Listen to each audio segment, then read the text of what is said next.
Buenos días a todos o buenas tardes según el horario en que ustedes estén viendo este video. Este es un nuevo video de la asignatura Introducción a la Museología y Museografía, que es parte complementaria de toda la bibliografía que ustedes tienen ya en el aula virtual. El eje está previsto por la definición de cultura, que lo dejamos registrado en un video anterior, que es compartido con la asignatura de conservación. En este video vamos a ver lo que es la relación del patrimonio cultural con la institución museo, el origen y evolución histórica, de los museos, el coleccionismo como parte de esa historia, una aproximación al concepto de museo y los organismos intervinientes en esta estructura necesaria por el paso de la documentación y el respaldo institucional que tengan estos organismos. Cuando hablamos de patrimonio, existe un variado análisis acerca del patrimonio cultural, diferenciando el concepto según las perspectivas, ¿no? Puede haber una perspectiva antropológica, una perspectiva más social y cultural, una perspectiva que está más relacionada con la comunicación, con las artes. Entonces, según desde donde nos paremos, va a ser la definición o la construcción de ese concepto. En este caso elegimos al de González Varas, que indica que el patrimonio cultural es, por así decir, la objetivación y selección crítica de elementos de la cultura, es todo aquello que reconocemos, valoramos y deseamos conservar de la cultura. Es decir, no todo es cultura, no todo es patrimonio, y hay una selección crítica valorada, que puede ser cuestionada en algún momento de la historia, pero en ese momento, en el presente, se define o se selecciona cuáles son los valores patrimoniales acordes a la construcción o a qué es lo que nosotros queremos dejar a las próximas generaciones o que queremos conservar, ¿no? Entonces el concepto de patrimonio en sí, como un concepto preocupante y con definición, surge en el siglo XX, ¿no? Que fue sustituido por esa visión más tradicional en el que el patrimonio se restringía solo a las obras maestras y a eso fuera lo que se le otorgaba un valor artístico, ¿no? O histórico, pero que también en muchas ocasiones estaba más relacionada al concepto de monumento.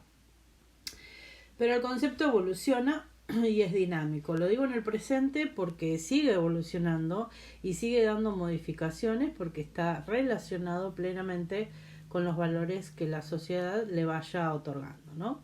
La cultura es parte, ¿no?, de la herencia social de la humanidad y por supuesto de cada pueblo, y hoy se extiende una nueva consideración de la cultura porque esa cultura está más relacionada con los derechos sociales que tiene cada individuo. Es decir, cada individuo tiene derecho a hacer uso cultural.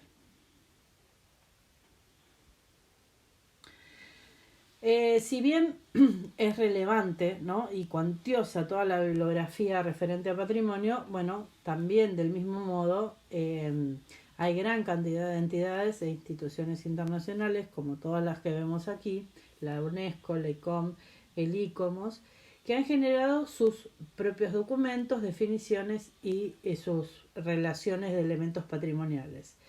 Y es un aporte muy importante que se dio hace apenas unas décadas en la construcción de un camino para preservar ese patrimonio. Es decir, los organismos internacionales se dieron cuenta que había una destrucción del patrimonio, que había un abuso y que estos patrimonios tenían que ser conservados de alguna manera o preservados, y que si no se hacía a nivel internacional se iban a realizar pérdidas para las próximas generaciones. Entonces ahí en forma internacional se convocó a la postulación de medidas en defensa del patrimonio. Por supuesto también el aporte de las reglamentaciones, de las leyes y los decretos emanada de la constitución de cada nación prevalece a apuntalar a empezar a definir dentro de la constitución como un derecho al patrimonio, a la cultura, ¿no? Y también empezar a definir por cada nación cuáles son aquellos patrimonios que se quieran transmitir, que sean valiosas y que necesitan la protección de sus políticas para poder ser defendidas y mantenidas en el tiempo. Cuando nosotros hablamos de cambios en las coyunturas, ¿no? De las coyunturas de las épocas, también hablamos de este concepto que los propios organismos internacionales van tomando a medida que pasan las décadas. Esto lo apunto más en el sentido del ICOM, que es el Consejo Internacional de Museos a nivel internacional, que se crea en 1946, pero que de ese momento hasta ahora ha cambiado varias veces sus definiciones, teniendo en cuenta el paso y el diálogo con respecto al museo, a la función del museo, y se fue incorporando, esto lo vamos a ver después en clases posteriores, pero se fue incorporando los distintos diálogos que se han realizado por medio de las cartas y de las reglamentaciones hasta llegar a constituir los bienes con el título de, por ejemplo, Patrimonio Cultural de la Humanidad, ¿no? Con el objetivo básicamente de proteger y valorar estos sitios de interés cultural. Uno de los puntos inherente a nuestra materia es, cuál es la relación entre el museo y el patrimonio, ¿no? Más adelante, como dijimos recién, vamos a desarrollar el concepto de museo, pero por el momento podemos decir que las instituciones museísticas conforman espacios de reflexión y generan conocimiento acerca de ese patrimonio cultural. Básicamente porque se encuentran dentro de sus funciones, ¿no? La preservación, la investigación, la difusión, y con preponderancia de conformar espacios o de ser un lugar de encuentro de esos bienes, ¿no? Entonces se podría decir que en los museos existen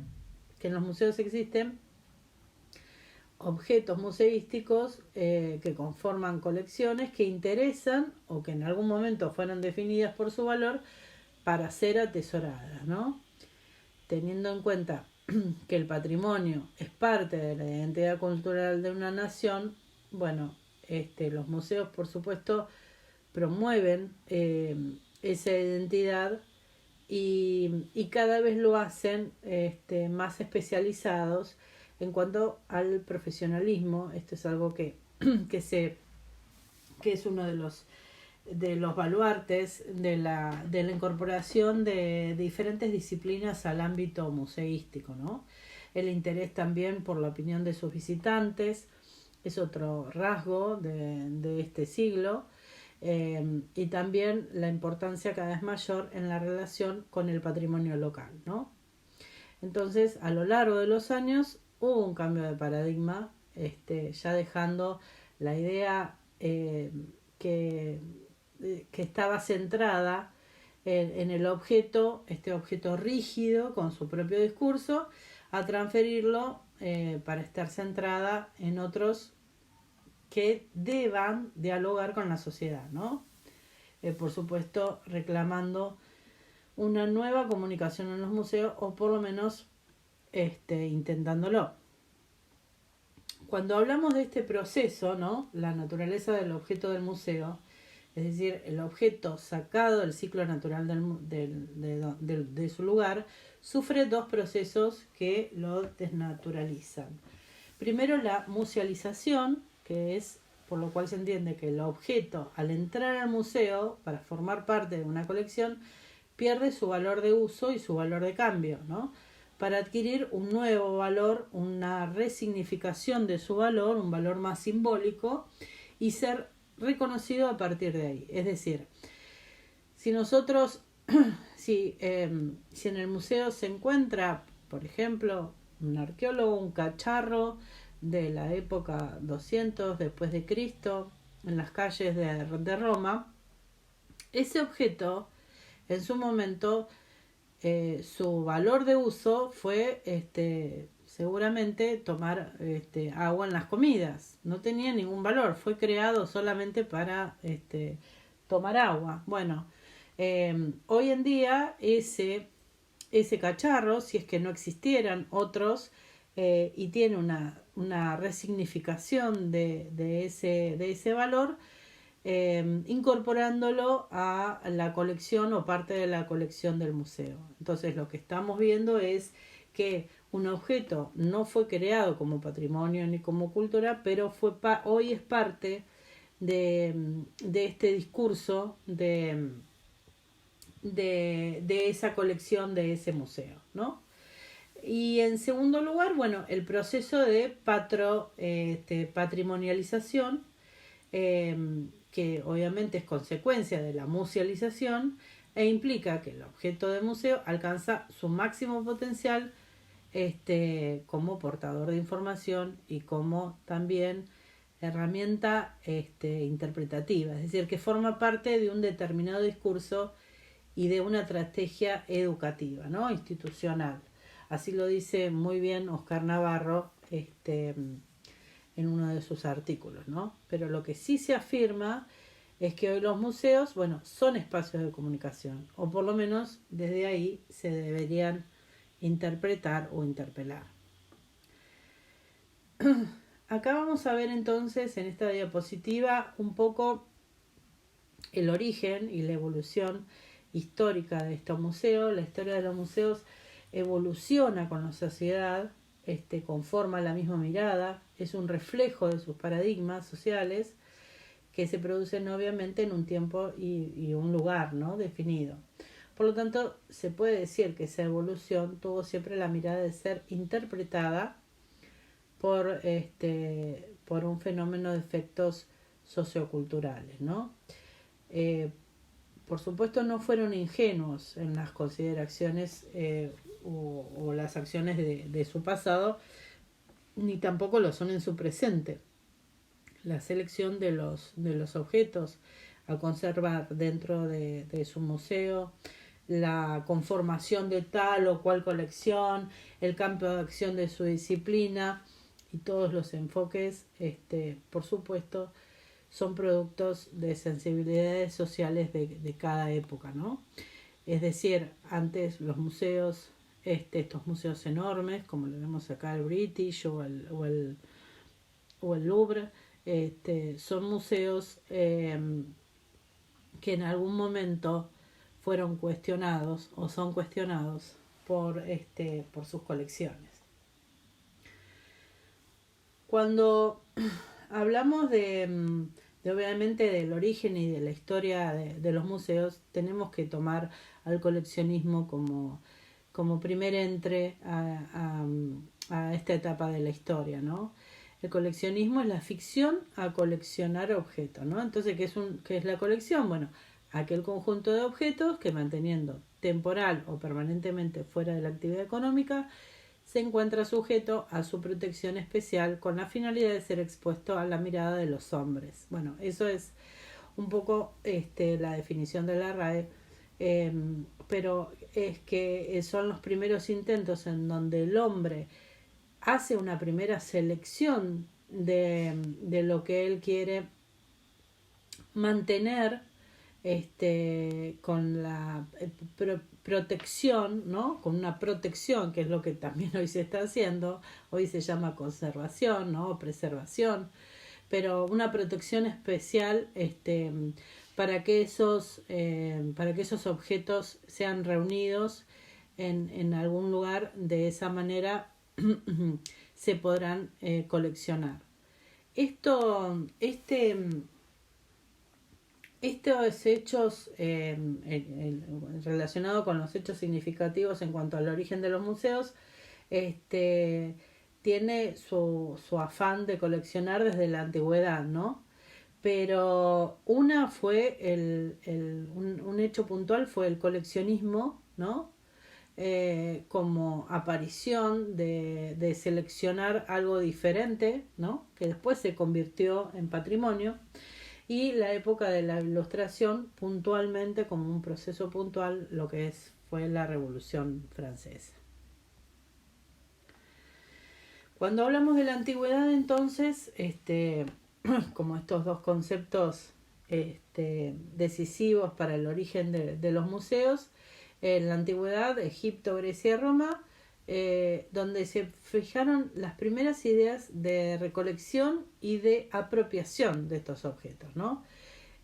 Por supuesto para diferentes fines, pero por lo general estaban asociadas a cuestiones políticas, ya que se adquieren estas obras de arte a través de los botines de guerra, de la expansión de sus imperios, esto de sacarle al otro como poderío, de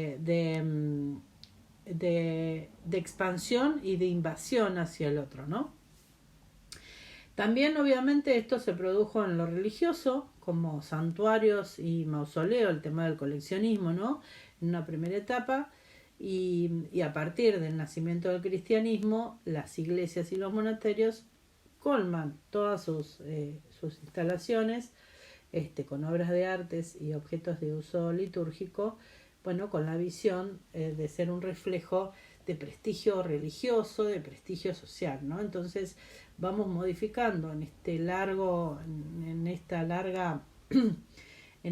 descubrimiento la posibilidad de de ser centros de enseñanza, centros culturales o centros más relacionados al poderío del imperio, como era el romano, y de lucir sus obras de arte en su círculo más aventajados. Los romanos también lo que tenían eran exposiciones al aire libre, eso conforma un nuevo poderío de su imperio, pero también incluyen al pueblo. La relación de los romanos con el pueblo es una de las instancias que después evoluciona en la sociedad en sus creencias más políticas, ¿no? O su desarrollo más político.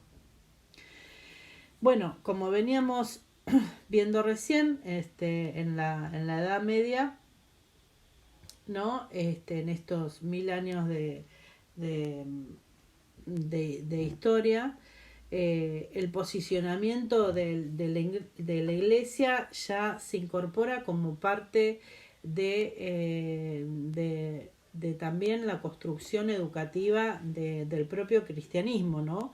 En el sentido de poder tener una adhesión de sus fieles por medio de las imágenes religiosas, y atesorar para la realización o la extensión del cristianismo en su época, ¿no? Esto también, para dejarlo en claro, que son indicios de un nuevo concepto y evolución que va teniendo en esta década, pero está muy alejada todavía del desarrollo de las instancias de la concepción del museo como tenemos hoy en día, ¿no?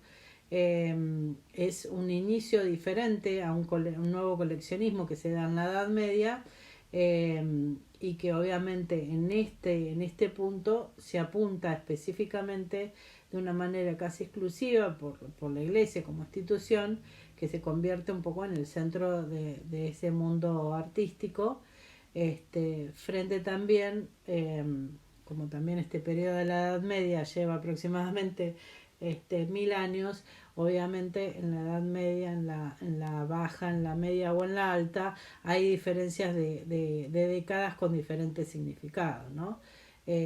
También hay un desarrollo en su casi llegando al final de la Edad Media, de un acceso a la burguesía a las artes y un desarrollo de mercados en la que empiezan a encontrar una valoración hacia los artistas, ¿no?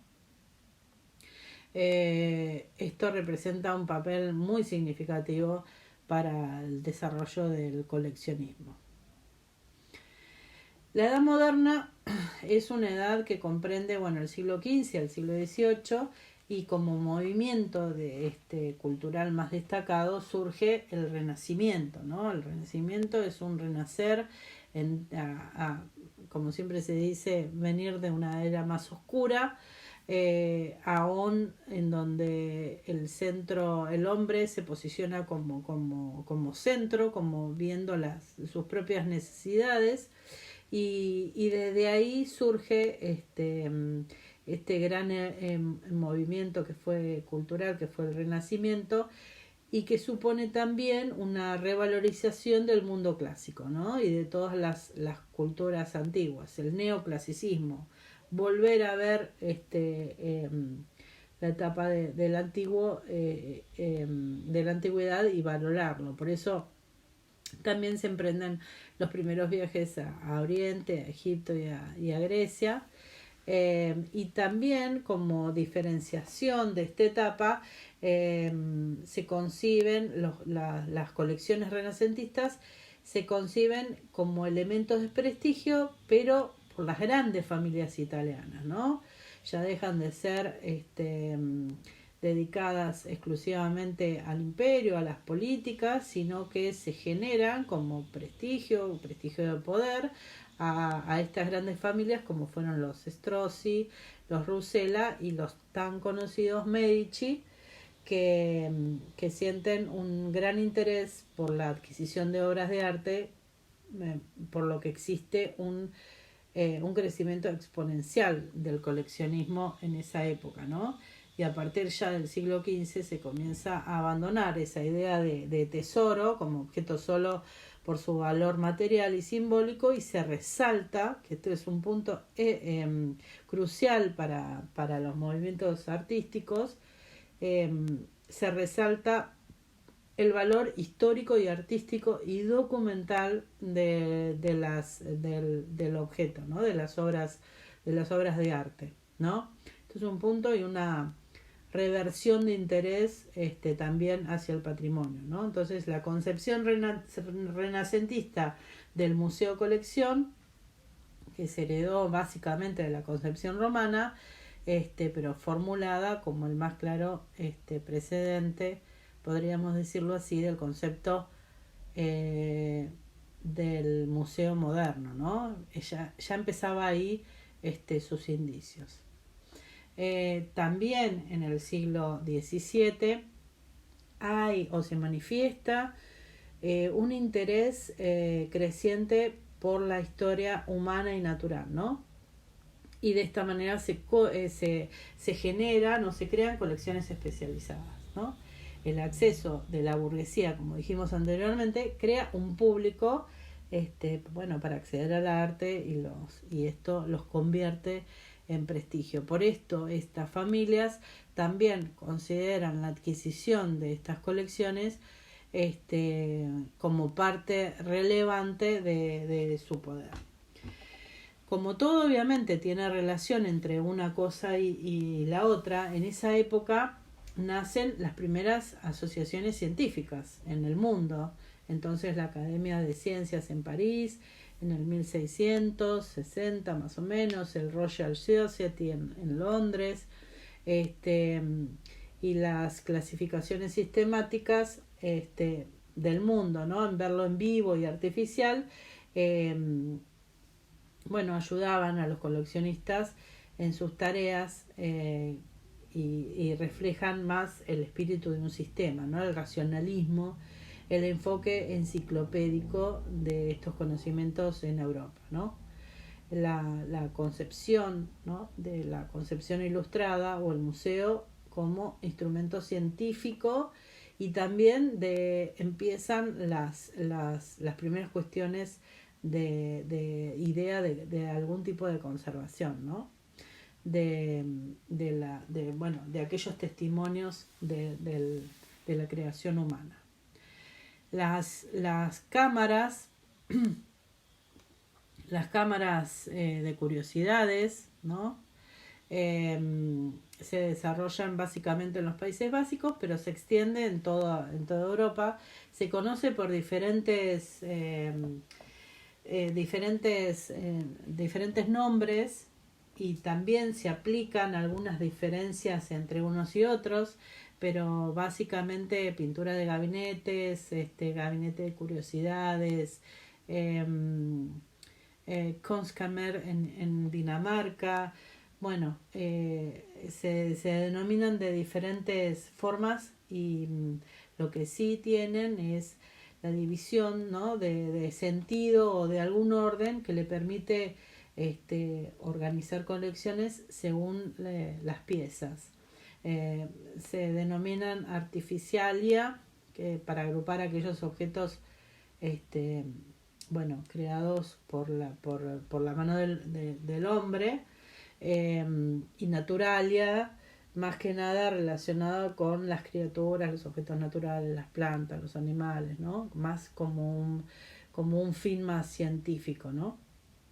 Pero la mirada es de que era un ambiente en donde aglutinan todo en un solo espacio, ¿no? No hay es el afán de coleccionar, es el afán de buscar respuestas en esos objetos y de exponerlos al mismo tiempo, pero todo en una misma en un mismo ambiente, sin ningún tipo de clasificación ni de ver. Entonces, en un lugar encontrábamos fenómenos de la naturaleza, pinturas, esculturas, fósiles, esqueletos, libros, todo así, sin orden ni todos desordenados, por ese afán también de la construcción, de la necesidad más que nada científica de conocer, ¿no? Con este enfoque totalmente enciclopédico.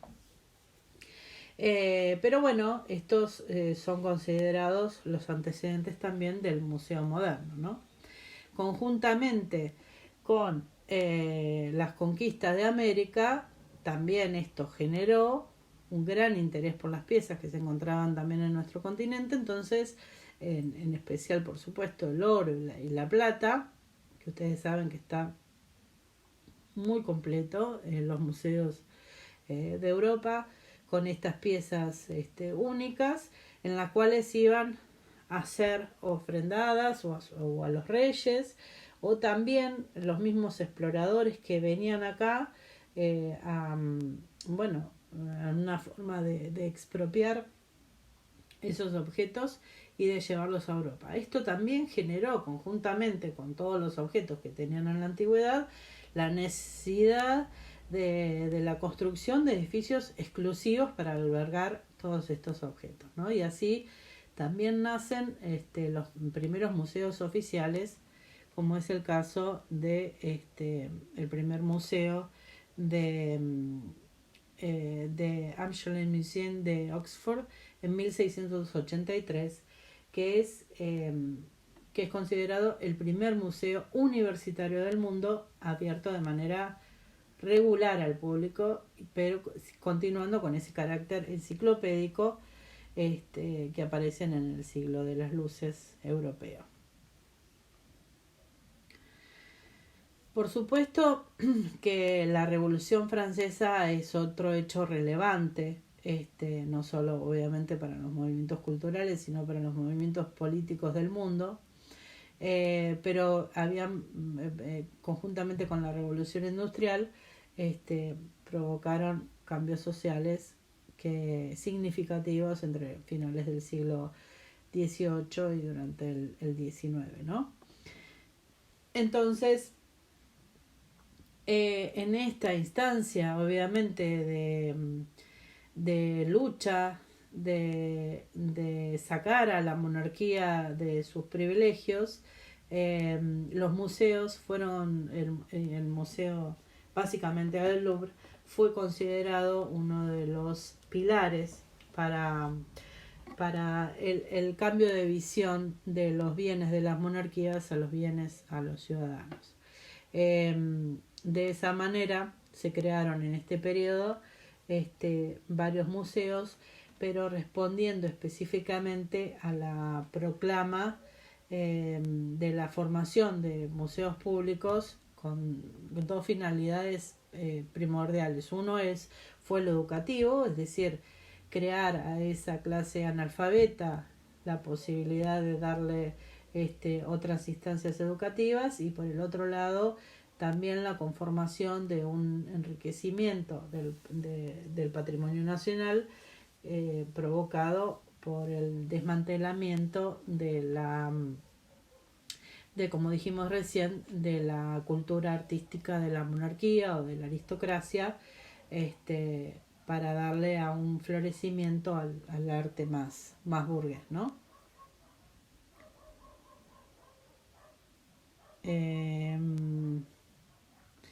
Entonces se da origen, ¿no?, básicamente a estos museos que se inaugura en 1793 en el Louvre, en París, en donde, si bien obviamente era de acceso público, no tiene la misma rigidez que la tiene hoy, ese carácter público que lo tiene hoy, pero sí lo que decíamos recién, que era la democratización de los bienes de las monarquías, ¿no? Y en ese mismo carril también, conjuntamente con el British Museum, que se crea en Londres en 1759, también con ese mismo criterio, ¿no? Las iniciativas gubernamentales de la adquisición de colecciones privadas y la democratización, en el caso del Louvre, de las colecciones reales, ¿no? Esa era el afán. Continuamente, obviamente, y relacionado con esto, es el origen de los grandes museos nacionales, ¿no? Y anticipándose un poco también a la protección de las artes, que había comenzado ya a ser transferida en alguna medida a instituciones especializadas, como eran estos ámbitos académicos científicos, ¿no? Y en esa misma época también se crean los museos de carácter más científico, relacionadas o conformadas por sociedades científicas, que hacían ese respaldo. En América Latina, bueno, continuó ese modelo bien marcado por Europa y asociado siempre a generar una identidad nacional, por supuesto con todas las limitaciones procedentes de una dependencia, pero muy marcada neocolonial en lo social y también en lo económico, ¿no? Pero entonces se crea en México, en Bogotá, en Buenos Aires, entre los años 1823 y 26, se gestionan los museos nacionales, básicamente a construir, orientar, a contribuir pedagógicamente, ¿no? También con lo mismo, como la creación de la identidad de un ciudadano en la construcción de una nueva nación. En resumen, nosotros después vamos a ver, ustedes van a ver alguna bibliografía respecto a los museos en América, así que lo van un poco a analizar ustedes.